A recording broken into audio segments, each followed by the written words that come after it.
Yep, we're going live right now. Just wanna. Yeah, we are live. We're live. Yes. Hello, everyone. Hello. We're joining this special event by SaugaTalks. Hello. We'll wait for Hello. the audience to get to know where we are and together here with us. Hello, this is Irene with SaugaTalks. And I want to make sure that the technology is friendly because we are on LinkedIn, on Twitter, on Facebook, and YouTube. If This you're is on any incredible. if you're on any of these platforms, follow and sign up. And we do need your subscriptions and we do need your comments and likes because this is a very special event by Soga Talks with Pratik Thakker today. Welcome, Pratik. How are you? I am amazing. Thank you so much for inviting Irene. It's a pleasure to share a screen with you. I'm sure, this is not the first time we will do. It will continue longer. And thank you for having me. Absolutely, Pratik, because what we're trying to achieve here at Soga Talks, we are speaking with fascinating people in tech who are so generous with their time, with their knowledge and energy to share the insights, to share their experiences. And Pratik, you are unique in this way. You are an HR tech leader. We're going to talk about business just in a moment, but I'd like to start with your personal journey, which is amazing. So could you please talk to us about how did you get where you are from India to Israel, from your childhood to high tech industry and being a prominent player in this field? Mhm. Wow, that is a very interesting journey. Maybe we need like 4 hours to discuss this, but I We will have share time. it with We you. have time. We will do that in like few minutes or a few seconds probably to save some time and talk more about HR tech.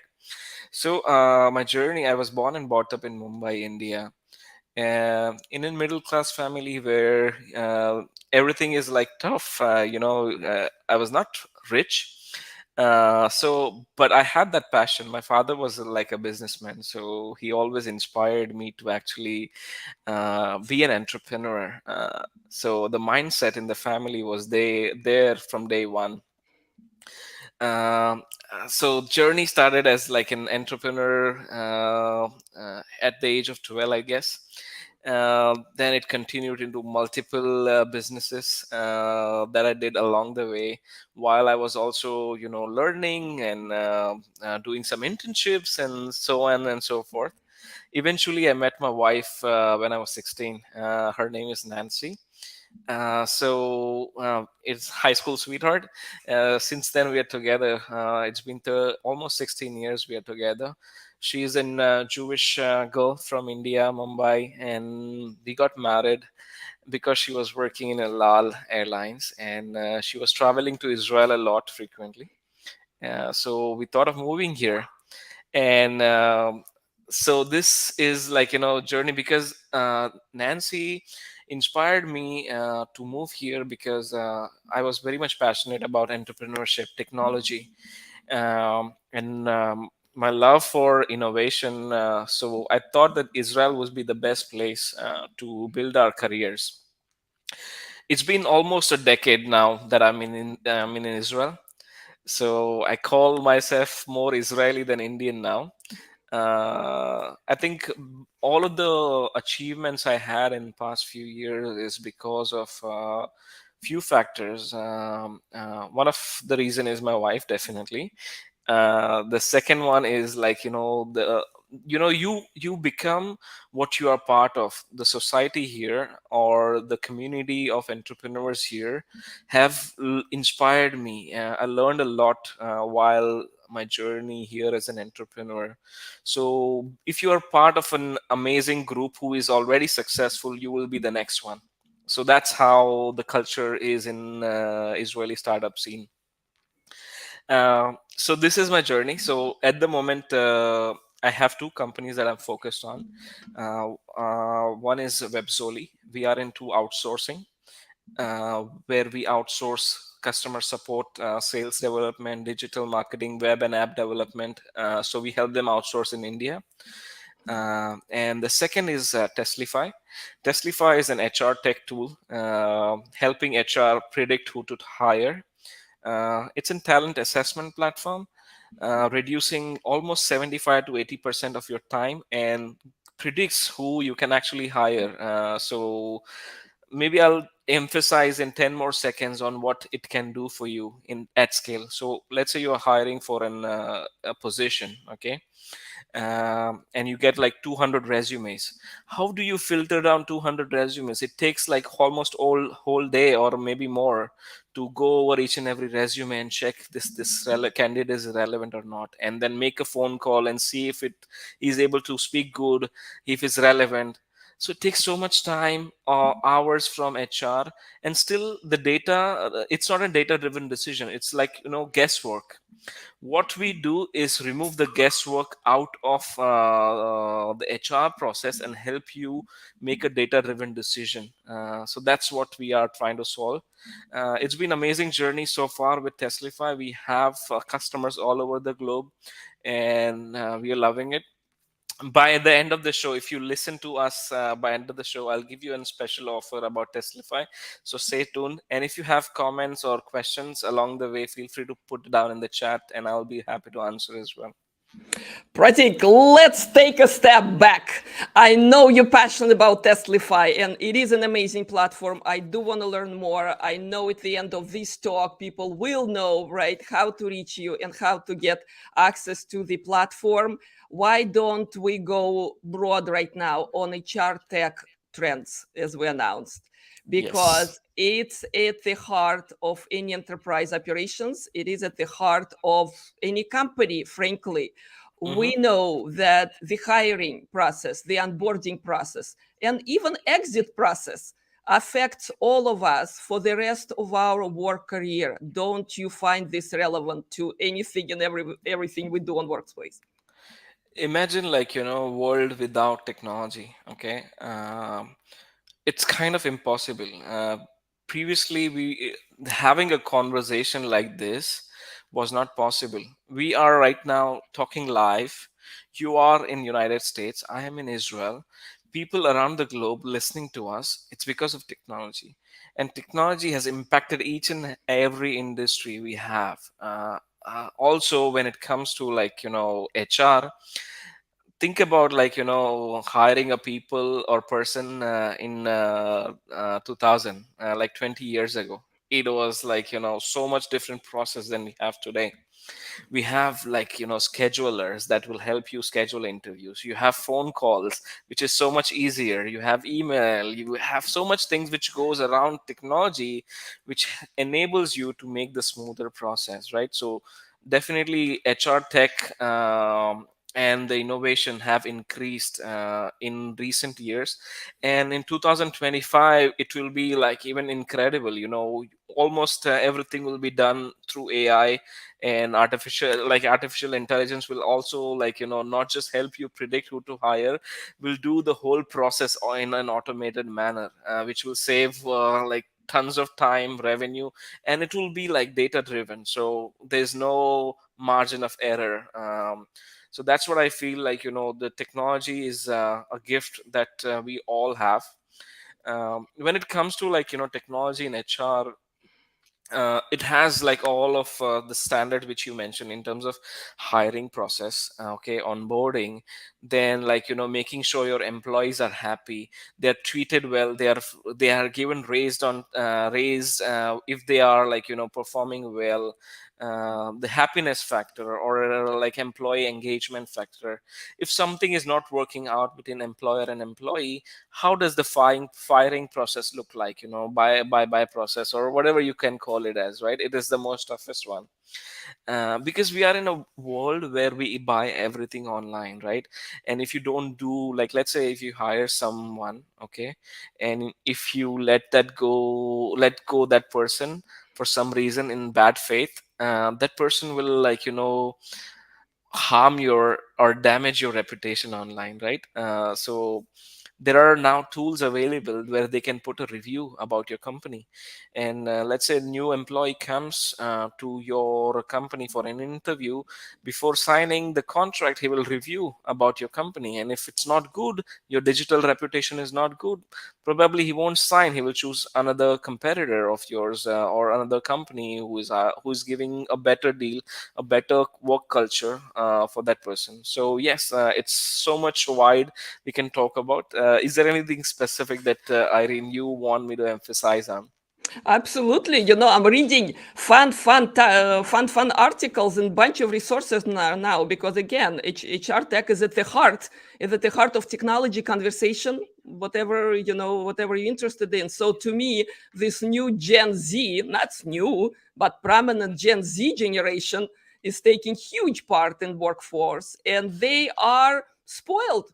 They don't like non-digital interactions. Okay, they want self-assessment tools. They want employers to let them live their work life the way they live their social life, the way they Yeah. live their life outside of the work. How do you think HR tech will be able to provide that kind of level of connectedness and empathy? Mhm. So there is one more important aspect, like emails have been replaced by Slack today, right? People in US, or at least in the West, I know that everyone is like using communication for Slack. Now, there is work-life balance required for any organization to succeed. The company culture plays an important role. To build that company culture, there are several tools available out there to actually measure your employee engagement rate, happiness rate. Also helps your company help your employees feel that they are appreciated or timely, if they're performing well and they're achieving their KPI. So to like there are OKR tools that HR teams use for company. OKR is like more of KPI driven project management tools that company has, and like that was introduced by Google initially, and that's like kind of a success story of Google, that they use this project management tool so perfectly well. One of the brand I was associated was Huminos recently. So they are doing OKR. They are into OKR space. So like having that tool introduced. For example, Irene is like into marketing. Okay, what are her KPIs? What are her goals for next quarter? So if she is achieving her goals and KPIs on time, how do you have reward system for her? So if so our human minds are like work better with reward systems. How do you incorporate your reward system in your organization? That will make employee feel appreciated, that will end up being employee working longer than expected. So usually like employees with the company for 2 years on an average today. How you can increase that cycle, that employee stays longer with you and not just 2 or 3 years. So having technology in place, it's very important. There are some tools that I remember also is performance review, where you have like in quarterly check of the employees to make sure that they are getting all of the help from the managers they need. Right? If sometimes it's not about like goals and deadlines, but also as an employee they expect a learning curve in the organization. So whether they are like growing within their role is important for employer to know, and if they are not, then it's a bigger problem, and they will probably find a better opportunity where they can actually grow. So these are the kind of things that as an employer you need to take care of. For sure, for sure. So you did mention AI, right? And there is no any standardization or process automation, including HR, without AI these days. So can you give us some shiny examples? Because we know AI has application in HR all the way from, like you mentioned, recruiting and talent assessment and relevant So skills. Yeah. recently IBM has come with a technology. While hiring, you can actually, like, let's say we are on an interview call. Irene is an hiring manager and I'm an, like, candidate. And while I'm saying the questions, AI can actually detect my facial expressions, the way I speak, my tone, about the trust score of that candidate, how well. Because mostly, based on data, 40% of the resumes lie. Okay. And in on into because I did like almost over 5,000 interviews in my career, right? I've like interviewed so many people because I'm into outsourcing, and I have to meet people. I know when they're lying, and I know when they're not, right? But it is very hard. And if AI is doing that interview, let's say Irene doesn't have to go online. Okay. Irene will be digital Irene, or like we have Siri for Apple, and she's taking an interview. And when I'm speaking, tell me something about yourself, and I'm saying something about myself. Actually, AI will give a proper result at the end of the interview to HR, that this person is XYZ, and this is like the that person's score. And if you evaluate 10 candidates, and automatically you will know which is the best candidate. So that kind of technology will be available in 2025. It's already in like some use cases available, but not extensively used by all organizations. But I think this is the future. uh, when I say future, again, one of the things that is helping is about talent assessment. I mentioned, but which gave an example of IBM. It's more on like taking interview on automated way. But again, like the current hiring process is more of a guesswork. Okay. Because let's say Irene is an hiring manager, but she is an expert talking to people. She's an human to human expertise, not data scientist, not engineering. How do Irene evaluate a candidate who is a data scientist, right? So these technologies like talent assessment tools, or like tools like IBM that I mentioned, will help you actually narrow down the people you want to hire. So that's the future I see. And it already exists with Teslify, for example, that we are trying to do. um, yeah. You brought few important points here. I hear helping, making life easier on both sides of that hiring desk, so to speak. Okay, it's for the candidates, Hmm. it's for the recruiting agencies. Okay, they also have the big play in it as a Hmm. third party, right? And of course, employers and all kinds of different teams and functions within the employee organization. Hmm. Each interview, sometimes it's 5 to 7 different interviews for very competitive position, right? Imagine how many dozens of people, okay, stop everything they do.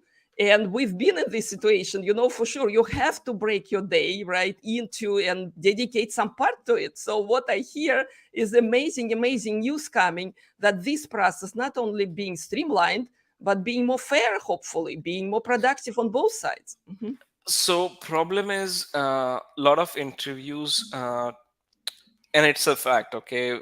It's biased because it's human who make decision, and decisions are made on feelings that they have about the other person. It's about likes, right? If I like, let's say I'm taking interview and there's my partner taking interview. If I like someone, I'll immediately hire that person. It's about my personal choice, it's my gut feeling. Okay. But this doesn't reflect in like real business world. And that person who you hired, you might like him as a person, but you might not like him as the skills that he has. So we need to look on the overall skill set without being biased in any way. Okay. Gender, like AI can remove the gender discrimination. Then there is also a bias about like feeling, personal feeling about the personality, completely based on like the level of skill set they have, the level of interaction or communication or soft skill that they possess in order for them to succeed in the role. That kind of technology will be amazing. For sure, for sure. And I see huge explosion of that technology in 5 years, because you mentioned 2025. Why don't we kind of plan ahead for that evolution? I mean, what's a new, amazing, shiny toy, just around the corner, you think? So there are a lot of tools actually in HR space today that weren't there. For example, when Google introduced OKR tools, okay, they are kind of an organization tools, but they're not extensively used, or not every company in the world knows about it, right? Still, like, it was released maybe in 2000 or maybe before. I don't know the exact time, but still, like, I came to know about this technology 3 years ago, honestly, or the process they build about this OKR. Okay, so there is still awareness required, right? If you don't share that this technology exists to solve the specific problem, people don't know. And that's why we have now sessions like this, where thought leaders comes and share what they think about the future, what they think about how they can fix specific problem in their process with specific technology they have. For sure, and that's what we're here for with Soga Talks, exactly that. So sharing the knowledge and basically raising the awareness, right? Because so much going on. I'm empathizing with HR manager or HR executive in large company, right? They have Mhm. their day filled with work, with meetings, with the right, with everyday tasks, that educating Absolutely. themselves, right? That's where we come in. Absolutely, absolutely, Pratik. So speaking of, again, you mentioned important HR processes and how technology helps there.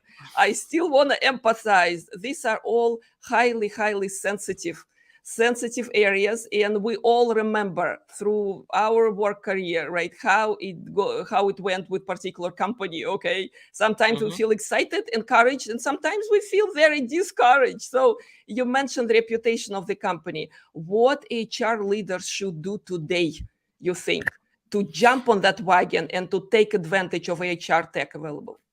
So, what I personally feel, hiring is important, the first part of the funnel, but the major part of the funnel is making sure that you have that employer branding and employer engagement.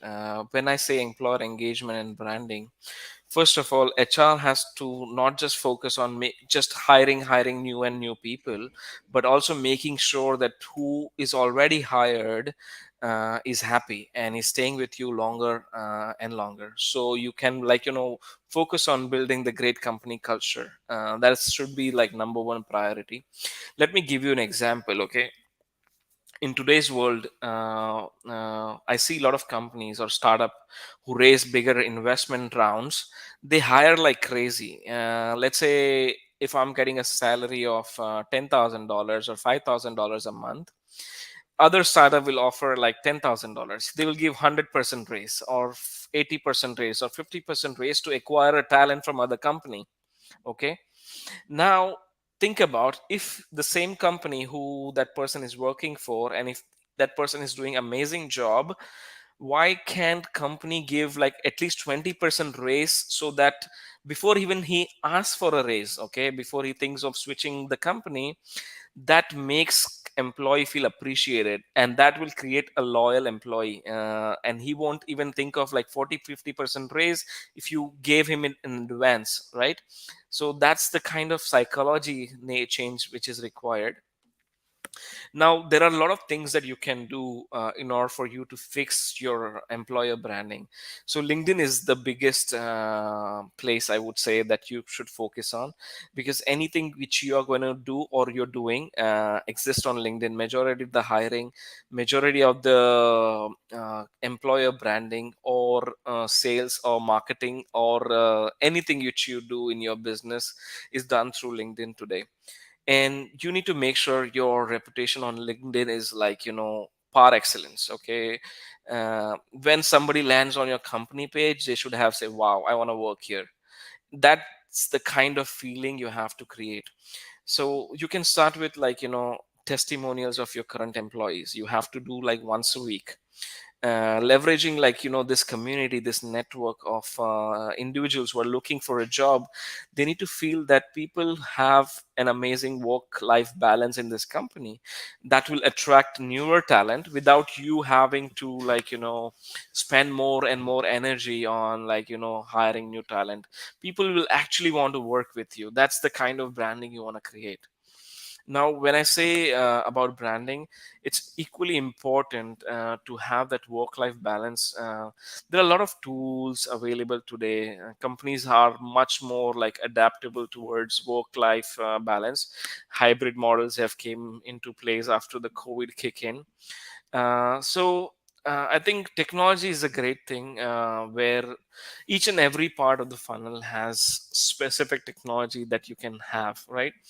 um, One of the important factor about having something which is important, in my opinion, as in a company or a startup, is ATS platform, right? ATS platform, uh, let's say for example, you are in a company which is hiring for 10 different positions.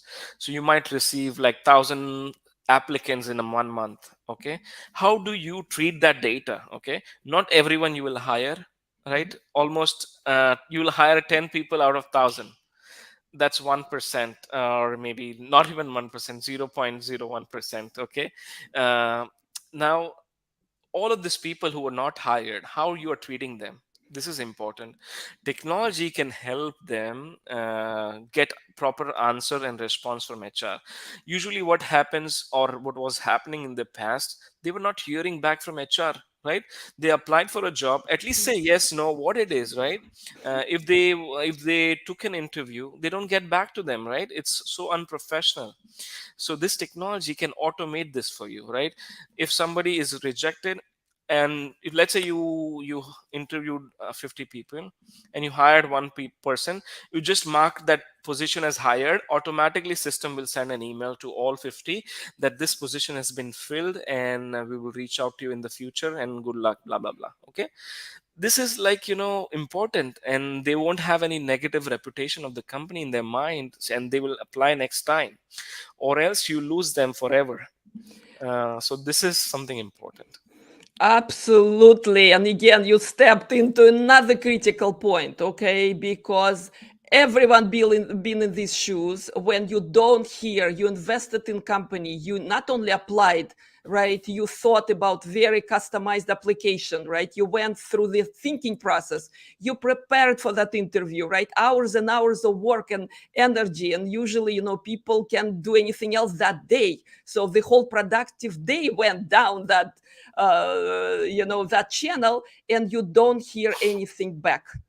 This leaves the mark, if not forever, for a very long time. So what you're bringing in, Pratik, is that it's not technology that's going to save those businesses, right? It is culture, and it is processes, and it's empathy. It's Empathy empathy. with Yes, it's people. How do you empathy. feel if you're on the other side of that? Yeah, So that the process. reason, based on my understanding with HR community that I speak to, previously they had a hard time to actually reach out to each and every prospect in the flow, right? And what was happening is they had a lot of resumes that they have to answer. Irene, you with me? Hello. So I'll continue while Irene is joining. So previously, what happened was a lot of HR has an issue with messaging each and every one. They were not selected or whatever. But technology actually makes life easier. With one click of a button, you can actually inform all of the candidates who weren't hired. So this is very crucial, and that's where you can bring in some tools that can help you with all of your workload that you have. A smaller organization have one HR person, right? They have to handle all of the hiring, firing, company culture and everything. How do that one person will manage a team of 50, right? So this small changes and tools and processes helps you build a better culture, a better organization, and eventually it will give you a better success. Exactly, exactly. Pratik, I'm enjoying this conversation immensely, immensely. Yet Thank you. we have to be mindful of the time. So what I've heard is that every conversation about technology starts with tools and strategy and ends up with people, with Mhm. empathy and with the culture. So few takeaways, Pratik, please, for the audience, something we want to remember this talk by. So, firstly, I feel number one takeaway that I would like to give: be open to technology. If there are some tools out there which you think might help you reduce your work hours, uh, just go and look for yourself. Today, technology or any companies offer a free trial, right? Try for yourself, see if it's working for you, and if it's reducing your time and effort and also saving some money on the, like, because you're saving hours, you're eventually saving money, right, for your budget that you have for hiring. So there's worth spending time in exploring those technology. The second takeaway I would give is like automating all of the processes so that you have a better hiring process, and empathy that you mentioned. So one click of a button can actually send an email to 100 people that you were not selected this time. Probably we will reach out to you when you have a new open position in the same area. So you save that prospect or save that candidate, and when you have that new position, automatically they will get an email: we have an open position, we want to apply. That kind of automation changes life, right? So this kind of things, you need to simplify the process in terms of hiring, and you can do that with ATS platforms. Again, there are technology which help you reduce time. Maybe can I talk about Teslify for a moment, where they can I think it's important. Newer technology, which is like, reduce your time for hiring, when I mentioned. So you can also try Teslify. And just because I partnered with SaugaTalk, I promise that I will give something to the audience, something valuable that they might willing to try the platform. So I'm giving away 2 months of free platform worth $398. So there's no strings attached. You just need to go to the site, sign up, and try for yourself. We are not pushy. If you like it, if you are trying to solve your problem, if it works, amazing. If it doesn't, then it's all good. So it's worth trying. And if you have any other questions, you have my LinkedIn. Feel free to reach me out on LinkedIn. I respond to each and every messages I get. So thank you so much, everyone, for joining in today. Thank you. Thank you, Pratik, so much for your time. Thank you. Thank you, Irene.